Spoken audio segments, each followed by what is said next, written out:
So, hello guys! Kung kayo ay nag-a-apply ng trabaho at kailangan yung kumuha ng PhilHealth, so, edi syempre ito yung yung gagamitin nyo sa trabaho.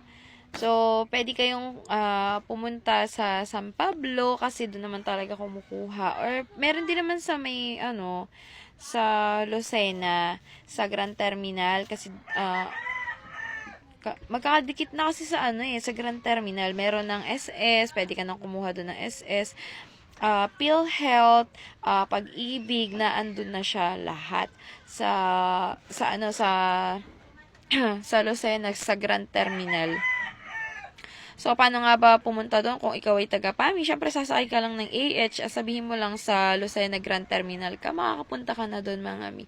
Kasi alam nyo, ako nung nag-ayos ako, ang PhilHealth ko is kinuha ko dito sa sa Siniluan. Dati kasi meron diyan sa may sa may plaza, pero ngayon wala na kasi matagal ng panahon 'yun, mga mi.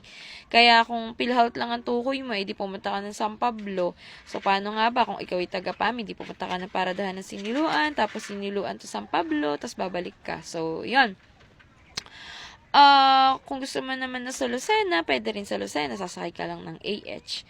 So, meron naman tayong Google. Pwede na kayong mag-Google kung paano nga ba pumunta doon. So, ano nga ba mga dadalhin kapag mag-a-apply ka ng PhilHealth? So, syempre, kauna-unahan, birth certificate mo, magdala ka na ng birth certificate mo, kung meron kang PSA o NSO, dalhin mo lahat. PSA, NSO, at birth certificate. Lahat po ay original at magdala ka na rin po ng Xerox copy.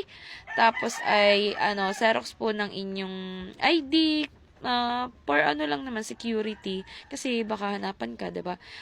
Tapos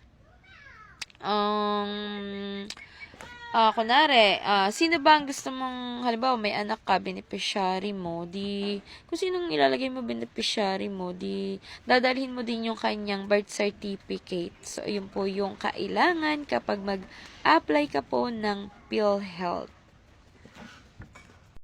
So, mga mi, kung ang PhilHealth na kukunin nyo is gagamitin nyo sa trabaho, so, ito ay self-employed, ibabayaran nyo to. So, ngayon, as of now, 2025, ay 500 pesos na po ang monthly ng PhilHealth. So, kung hindi naman siya kagaya nung nauna kong ginawang video, ay di ko lang din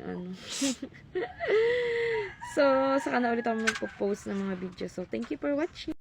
Kung ikaw ay may katanungan at kaya kong sagutin, so i-comment mo lang dyan sa aking comment section at sasagutin ko kung aking makakayang sagutin. So, ito ay aking mga based on my own experience. So, i-share ko na lang sa'yo. So, ayun lang.